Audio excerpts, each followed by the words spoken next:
Hello प्यारे बच्चों, उम्मीद है कि आप इस कठिन दौर में सब बच्चे ठीक हैं। आज हम तीज भाग 1 जो कक्षा 9वीं की पाठ्य पुस्तक है हिंदी की, उसमें से गद्य पाठ में 2 बैलों की कथा को पढ़ेंगे। पाठ को पढ़ने से पहले हम मुंशी प्रेमचंद जी के जीवन के विषय में पढ़ेंगे। प्रेमचंद जी का जन्म जो 1880 में बनारस के लमी नामक गांव में हुआ था, उनका वास्तविक नाम धनपत राय था।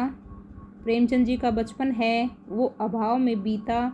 शिक्षा बीए तक ही हो पाई। उन्होंने शिक्षा विभाग में नौकरी की, परंतु असहयोग आंदोलन में सक्रिय भाग लेने के लिए सरकारी नौकरी से त्यागपत्र दे दिया और लेखन कार्य के प्रति पूरी तरह समर्पित हो गए। सन 1936 में इन महान साहित्यकार कथाकार का देहांत हो गया। प्रेमचंद की कहानियाँ मानसरोवर के 8 भागों में संकलित हैं, जिसमें से सेवा सदन, प्रेमाश्रम, रंगभूमि, कायाकल्प, निर्मला, गबन, कर्मभूमि, गोदान उनके प्रमुख उपन्यास रहे हैं।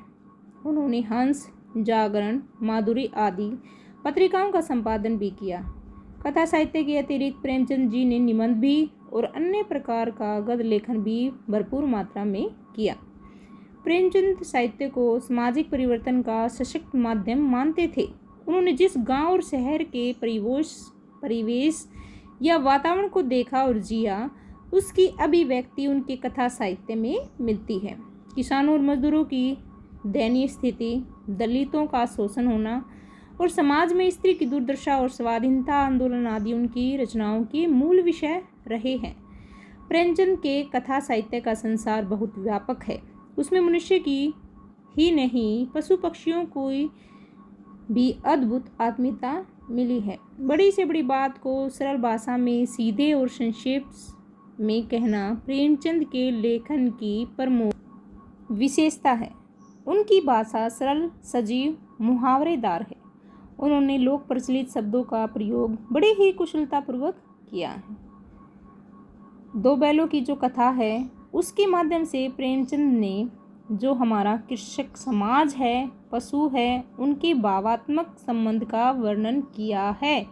इस कहानी में उन्होंने यह भी बताया है कि स्वतंत्रता सहज में ही नहीं मिलती, उसके लिए बार बार संघर्ष या बार बार प्रयास करना पड़ता है। इस प्रकार परोक्ष रूप से यह कहानी आज़ादी के आंदोलन की भावना से जुड़ी है। इसके साथ ही इस कहानी में प्रेमचंद ने पंचतंत्र और हितोपदेश की कथा परंपरा का उपयोग और विकास किया है।